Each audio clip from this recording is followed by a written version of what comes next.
तो नमस्कार दोस्तों, आपका फिर से एक बार स्वागत है हमारे अपने YouTube चैनल और लर्निंग सेंटर में। तो आज हम लोग देखेंगे क्लास 8 और क्लास 8 का चैप्टर नंबर 1 जिसका नाम है परिमेय संख्या। आप सभी सुने होंगे परिमेय संख्या क्या है। और परिमेय संख्या पढ़ने के पहले हम कुछ जो इस टॉपिक से, इस चैप्टर से महत्वपूर्ण बिंदु है जिसको हमें जानना जरूरी है, तभी हमें आगे परिमेय संख्या के बारे में पता चलेगा। वो है सबसे पहले प्राकृत संख्या, पूर्ण संख्या, पूर्णांक संख्या। इसके बाद हम लोग देखेंगे धनात्मक संख्या, ऋणात्मक संख्या, और इस तरह से हम लोग देखते हुए आगे बढ़ेंगे और परिमेय संख्या देखेंगे। तो यदि हम पहले प्राकृत संख्या की बात करें, प्राकृत संख्या क्या है, तो वैसी संख्या जो किससे प्रारंभ होगी। प्राकृत संख्या है जो साधारण हम लोग गिनती गिनते हैं, गणना की संख्या। हम लोग प्राकृतिक संख्या का दूसरा नाम हम लोग जानते हैं गणना की संख्या। जो गिनती है वो साधारण हम लोग स्टार्ट करते हैं गिनना 1 से। तो जो 1 से शुरू होकर या प्रारंभ होकर अनंत तक जाती है, अनंत तक जाती हो, अनंत तक जाती हो, ये क्या कहला जाएगा, प्राकृत संख्या। बिल्कुल सही। अब 1 से शुरू होने का मतलब है कि सबसे छोटी प्राकृत संख्या क्या होगा, 1। उसके बाद 2, फिर 3, फिर 4, फिर 5, फिर 6, फिर 7। सर आगे इसी तरह बढ़ता जाएगा। इसी तरह फिर 101, 102, इसी तरह आगे बढ़ता जाएगा। और ये कहां तक जाएगा, इंफिनिटी तक। इंफिनिटी बोले तो अनंत। ये इसी तरह आगे बढ़ता अनंत तक चला जाएगा, इसका कहीं अंत ना हो, उसी को हम लोग क्या कहते हैं, अनंत। अब हम लोग देखते हैं पूर्ण संख्या। पूर्ण संख्या क्या है, होल नंबर। होल मतलब होता है पूरा। पूर्ण से हम लोग याद रखेंगे संपूर्ण। कोई भी चीज पूरा कब होता है, जब उसमें कुछ जुट जाता है। तो ये प्राकृतिक संख्या में जब 0 जुट जाए, क्या जुट जाए, 0, तो ये पूर्ण संख्या बन जाता है। तो वैसी संख्या जो कहां से शुरू होगा, 0 से, 0 से प्रारंभ होकर या शुरू होकर, प्रारंभ होकर 1 से शुरू, यहां पे एक छूट गया, होकर अनंत तक जाती हो। कहां तक जाती हो, अनंत तक, अनंत तक जाती हो। यानी कि ये शुरू जो होगा, इसका शुरुआत जो होगा वो 0 से होगा, और उसके बाद 1, 2, 3, 4, 5, इसी तरह डॉट डॉट डॉट ये आगे बढ़ता जाएगा। और ये कहां तक चला जाएगा, अनंत तक। कहां तक जाएगा, अनंत तक। आशा करते हैं ये दोनों समझ में आया होगा। और इससे अक्सर एक क्वेश्चन आपको एग्जाम में जरूर देखने को मिलेगा, क्या सभी प्राकृत संख्या, क्या सभी प्राकृत संख्या एक पूर्ण संख्या होती है। तो यदि ऐसा क्वेश्चन आपको मिले, क्या सभी प्राकृत संख्या, प्राकृत संख्या एक पूर्ण संख्या होती है, कमेंट में आंसर जरूर दीजिए अगर आपको आता है तो। देखिए, जो सभी प्राकृत संख्या है, पहले क्या पूछा है, सभी प्राकृत संख्या, यानी कि जो 1 से प्रारंभ होकर अनंत तक जा रहा है। और क्या एक पूर्ण संख्या होती है। पूर्ण संख्या में भी आप देखिए 1 से प्रारंभ होकर अनंत तक जा रहा है। यानी कि अगर हम 0 को ढक दे या 0 को मिटा दे, तो यहां से 1 से जो शुरू हो रहा है वही यहां से भी 1, 2, 3, 4, 5, 6, 7, 8, ये भी अनंत तक जा रहा है, और ऊपर भी अनंत तक जा रहा है। इसका मतलब कि ये कहना कोई गलत नहीं होगा कि जितना भी प्राकृत संख्या है वो एक पूर्ण संख्या होता है। तो ये हाँ क्या हो जाएगा, हाँ। उसके बाद हम लोग लिख सकते हैं सभी प्राकृत संख्या एक पूर्ण संख्या होता है, होता है। कोई दिक्कत? अब हम लोग देखते हैं अगर क्वेश्चन उल्टा पूछे कि क्या सभी पूर्ण संख्या, जितना पूर्ण संख्या है सभी एक प्राकृत संख्या होती है, तो इसका जवाब हो जाएगा नहीं। क्यों? क्योंकि पूर्ण संख्या में जो जीरो है वो जीरो प्राकृत संख्या में नहीं होता है। चलिए हम लोग आगे बढ़ते हुए देखते हैं पूर्णांक संख्या। पूर्णांक संख्या क्या है? तो हम लोग जानते हैं कि सभी ऋणात्मक संख्या, सभी ऋणात्मक संख्या, ऋणात्मक संख्या और पूर्ण संख्या, और क्या? पूर्ण संख्या। पूर्ण संख्या के कहने का मतलब है जो जीरो से शुरू होकर 1 2 3 4 आगे बढ़ेगा इन्फिनिटी तक। सभी प्राकृतिक संख्या और पूर्ण संख्या का जो संग्रह होता है एक साथ, वही क्या कहलाता है? पूर्णांक संख्या। ऋणात्मक संख्या, इसका कहने का तात्पर्य है माइनस इन्फिनिटी से लेकर अनंत तक होते हुए -3, -2, -1, उसके बाद हमारा जीरो स्टार्ट होता है। तो हम लोग देखें ये जहां पे ऋणात्मक संख्या हो और पूर्ण संख्या हो उसी को हम लोग पूर्णांक के नाम से जानते हैं।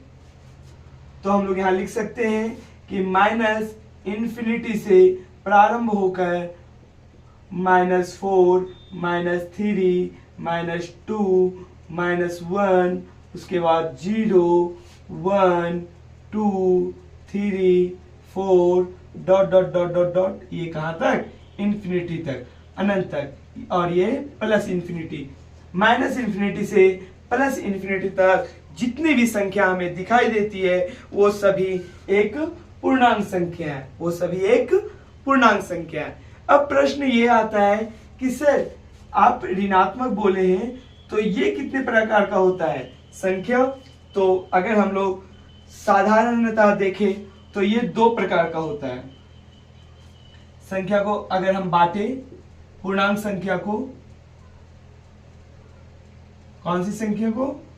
पूर्णांक संख्या को, इंटीजर को अगर हम बांटते हैं तो ये 3 भागों में बंटता है। कितने भागों में? 3 भागों में। पहला क्या है? तो पहला हम लोग जानते हैं ऋणात्मक संख्या, जो अभी हम लोग देखें, ऋणात्मक संख्या। उसके बाद होता है जीरो यानी कि 0, और तीसरा होता है धनात्मक संख्या। ऋणात्मक संख्या में हम लोग देखे थे ऋणात्मक संख्या कहां से शुरू होगा? माइनस इन्फिनिटी से, और ये आते आएगा -3, -2, -1, और शून्य को हम लोग सभी जानते हैं ये अकेला 0। और धनात्मक संख्या जब कुछ नहीं होता है तो +1 होता है आगे। जैसे अगर यहाँ हम लोग 4 लिखे, इसके आगे कुछ नहीं लगा हुआ है तो ये क्या है? प्लस, ये हिडन रहता है, ये इसी को हम लोग 4 भी लिखते हैं। समझ में आया? अब हम लोग देखते हैं धनात्मक संख्या +1, +2, +3 डॉट डॉट डॉट डॉट, ये भी कहां तक जाएगा? इन्फिनिटी तक, प्लस इन्फिनिटी तक। आपके मन में एक सवाल आया कि सर ये जो 0 है यानी कि जो 0 है ये धनात्मक है या फिर ऋणात्मक है? तो ये बहुत ही इंपॉर्टेंट क्वेश्चन है, ये याद रखिएगा, नोट करके आप लोग लिख सकते हैं कि 0 ना तो धनात्मक संख्या होता है और ना ही ऋणात्मक। यानी कि अगर कोई -0 बोलता है तो भी गलत है और अगर कोई +0 बोलता है तो भी गलत है। यानी कि 0 ना तो धनात्मक है और ना ही ऋणात्मक। आशा करते हैं कि यहाँ तक का कॉन्सेप्ट आपको समझ में आया होगा। अगर समझ में आया है तो वीडियो पुश करें और लाइक और एक कमेंट यस सर जरूर बोले। तो हम लोग फिर से देखते हैं परिमेय संख्या, इसे इंग्लिश में कहते हैं रेशनल नंबर। अब परिमेय संख्या क्या है, इसी का तो इंतजार था कि प्राकृत संख्या 1 से शुरू होकर अनंत तक जाता है, पूर्ण संख्या 0 से शुरू होकर अनंत तक जाता है, पूर्णांक संख्या जिसमें धनात्मक संख्या भी हो, ऋणात्मक संख्या भी हो और 0 भी हो। तो सर ये परिमेय संख्या क्या है? आप लोग बटा शब्द सुने होंगे कि 4/3 है, 5/4 है, इस तरह से कई सारे जो हमें P/Q के रूप में मिलता है। यानी कि अगर हम लोग बोले तो परिमेय संख्या वैसी संख्या जिसे हम P/Q के रूप में व्यक्त क्या है, यानी कि लिख सकते हैं। सीधा सिंपल भाषा में कहे तो व्यक्त कर सकते हैं, यानी कि लिख सकते हैं, व्यक्त कर सकते हैं। सर P/Q के रूप में व्यक्त कर सकते हैं, तो P और Q क्या है? बिल्कुल सही, जहां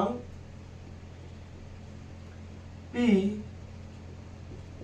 और Q पूर्णांक है, जहां और P और Q पूर्णांक है। और सबसे महत्वपूर्ण बात,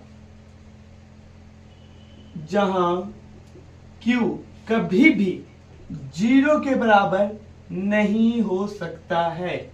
ये एक महत्वपूर्ण पॉइंट है, इसको याद रखना है। परिमेय संख्या क्या है? तो वैसी संख्या जिसे हम P/Q के रूप में लिख सकते हैं, लेकिन Q कभी भी 0 नहीं होगा।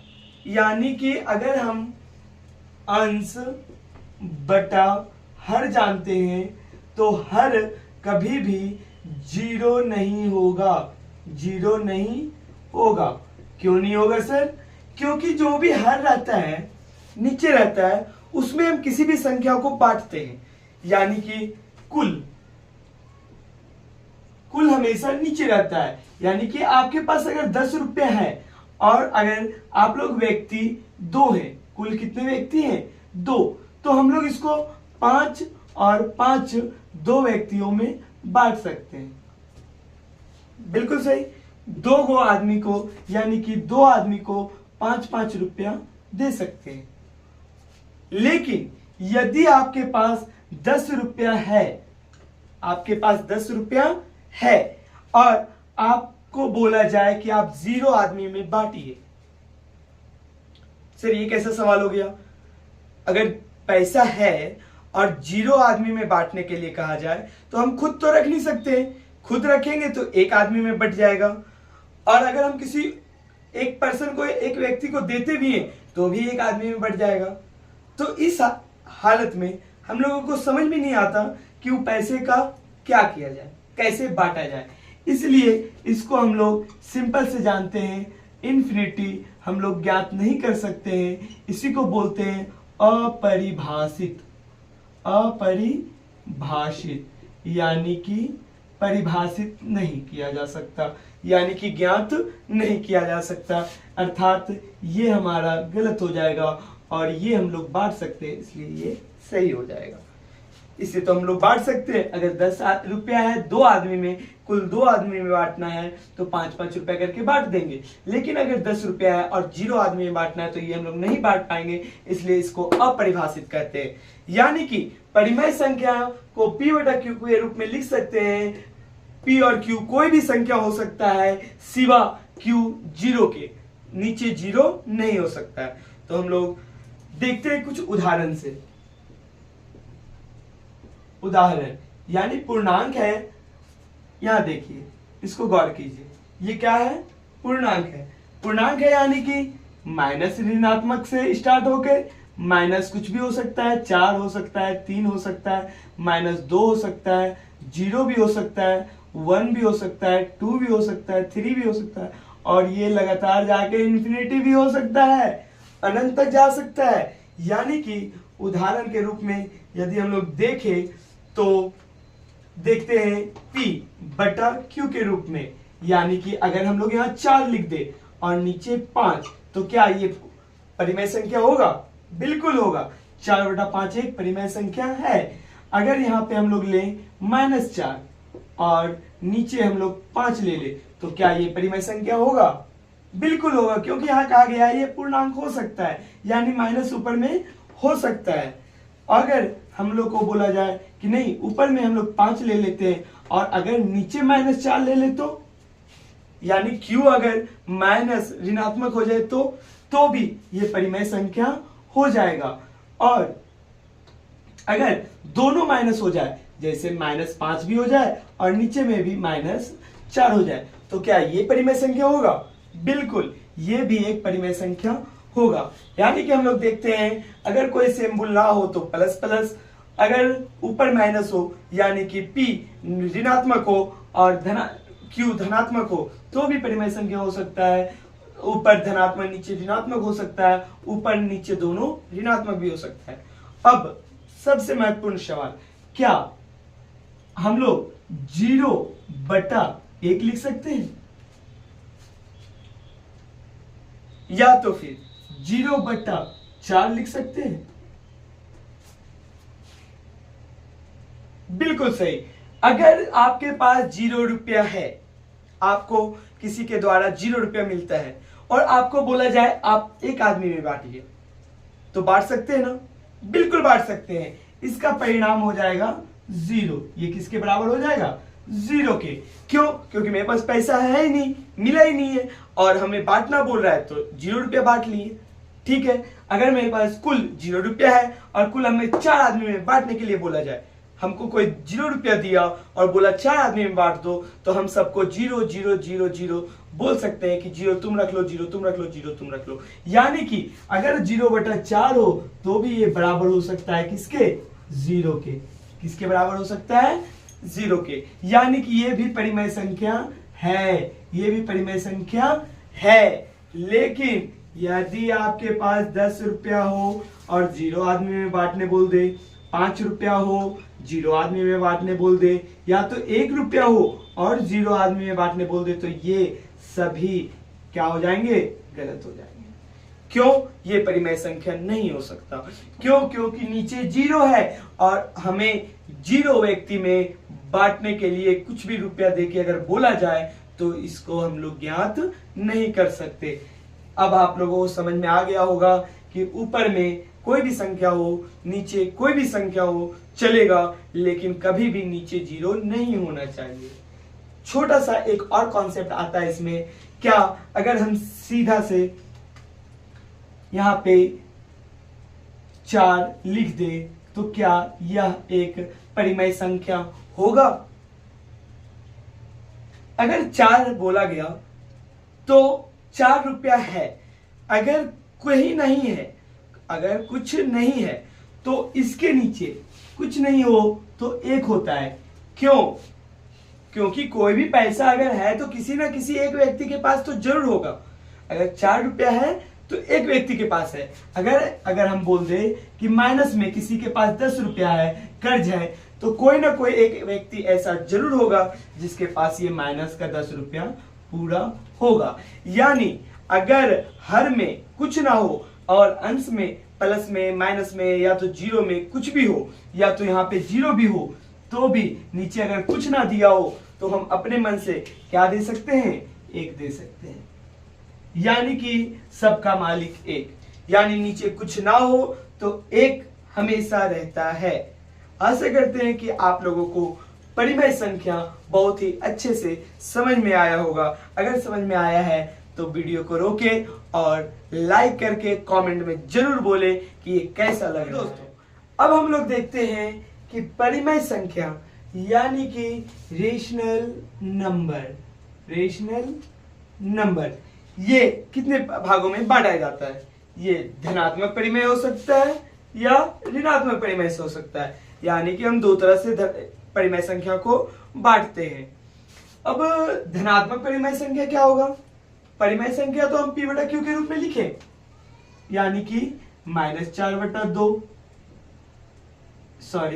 5/2, क्योंकि जो परिमेय संख्या होता है वो सबसे छोटा रूप होता है, इसका कोई भी उभयनिष्ठ नहीं होता। तो इस तरह से धनात्मक परिमेय संख्या क्या होगा, यानी कि प्लस में होना चाहिए। अगर हम लिख दे 5/2, अगर इसके आगे कुछ नहीं है तो प्लस है, यानी कि अगर कुछ नहीं होता है तो संख्या के आगे प्लस का सिंबल होता है, धनात्मक का सिंबल होता है। अगर यहां पे ऊपर में माइनस अगर 4 रहा और नीचे अगर 7 दे दिया तो क्या ये धनात्मक हो पाएगा? नहीं, बिल्कुल नहीं। इसलिए हमें यहां भी क्या करना पड़ेगा? माइनस का सिंबल देना पड़ेगा। अब अगर दोनों जगह ऊपर भी और नीचे भी माइनस हो तो ये कैसा परिमेय हो जाता है? धनात्मक परिमेय। उसके बाद हम देखते हैं 11/15, ये कैसा परिमेय संख्या है? बिल्कुल सही, ये भी धनात्मक परिमेय संख्या है। -15/21 या 24, ये कैसी संख्या है? सॉरी, इसको हम लोग 29 लिख सकते हैं। तो माइनस पर सर ऊपर प्लस माइनस है, नीचे माइनस नहीं है, बिल्कुल सही, यहां भी माइनस देंगे तभी ये क्या होगा? जे, ये धनात्मक हो जाएगा। अब ऋणात्मक में क्या होता है? यहां पे हम लोग देख रहे हैं ये अंश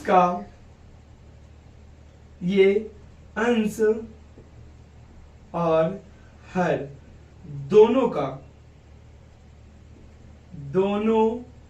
का जो चिन्ह होगा वो सेम होगा, यानी ऊपर अगर पॉजिटिव है तो नीचे भी क्या होगा?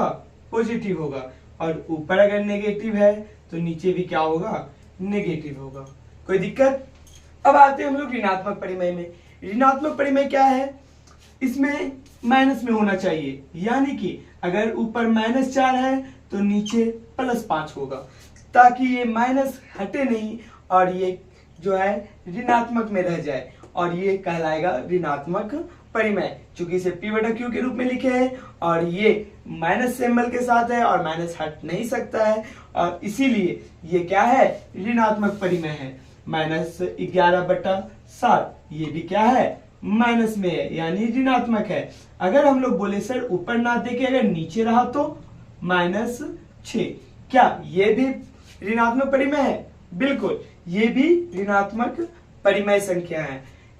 और अगर 11/-13 रहा तो ये भी ऋणात्मक परिमेय संख्या है। अगर कुछ भी रहे, ऊपर और नीचे का सेम ना हो, यानी कि अंश और हर का चिन्ह यानी पॉजिटिव और नेगेटिव बराबर अंश और हर का चिन्ह बराबर नहीं होगा। जब ऐसा हुआ तो हमें समझ जाना है कि ये कैसा परिमेय है? ऋणात्मक परिमेय है, नेगेटिव रेशनल नंबर है। एक खास बात आपको हमेशा ये ध्यान रखना है कि जब भी ये माइनस का चिन्ह नीचे होता है तो इसका अगर मानक रूप में लिखा जाता है, किस रूप में? गौर कीजिएगा, मानक रूप। ये आप लोग 8वीं कक्षा में बहुत ही बार पूछा जाएगा, हो सकता है आगे आपको प्रश्न बनाने दिया जाए। मानक रूप क्या है? तो वह सबसे छोटा रूप अगर आपको दिया गया 5/10, तो ये 5/10 ये कट सकता है ना? हाँ, परिमेय संख्या के रूप में तो है, लेकिन इसका एक उभयनिष्ठ गुणनखंड भी है, तो इसको काटने के बाद जो बचता है 5 एकम 5 और 5 दूनी 10, यानी 1/2, यही इसका मानक रूप कहलाता है। ये क्या कहलाता है? मानक रूप। यानी कि 5/6 का मानक रूप अगर इस तरह बोला जाए तो नीचे का जो भी सिंबल है वो ऊपर आ जाता है, और इसी को हम लोग इस रूप में लिखते हैं -5/6। यानी कि अगर नीचे माइनस का चिन्ह हो तो ये कहां आ जाता है? ऊपर आ जाता है। आशा करते हैं कि आप लोगों को समझ में आया होगा। अब इससे रिलेटेड एक छोटा सा पॉइंट और है जिसे हम लोग देखेंगे, वो क्या है? तो हम लोग यहां देखते हैं,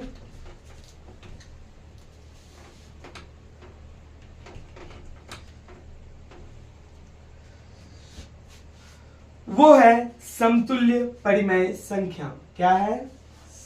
समतुल्य परिमेय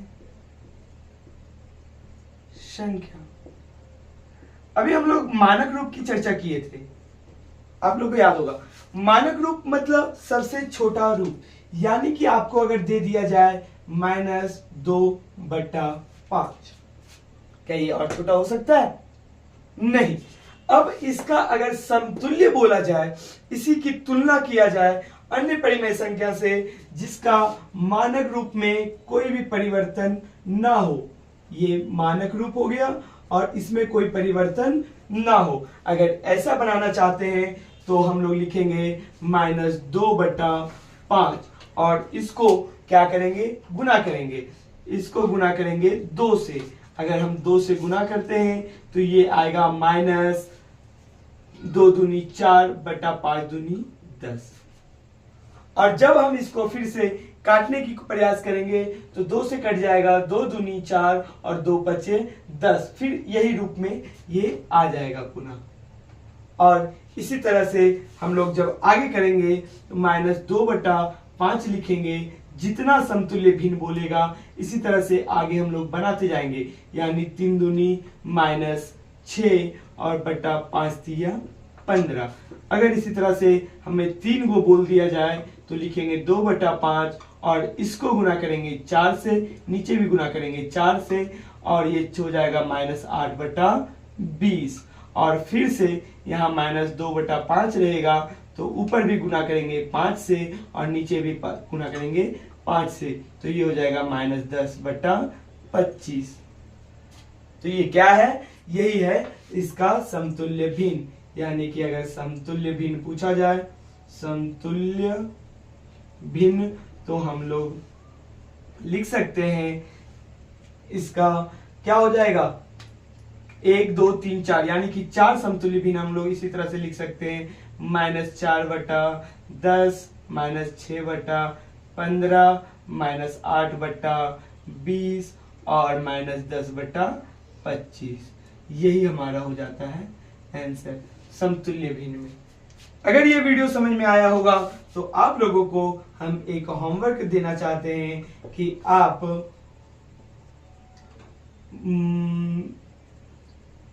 4/7 का या -7 का समतुल्य भिन्न 4 समतुल्य भिन्न बताएं। अगर आप लोगों को सच में समझ में आया है तो ये कमेंट करना ना भूलें, और ये वीडियो आपको कैसा लगा एक बार लाइक, शेयर और कमेंट करके जरूर बताएं। धन्यवाद।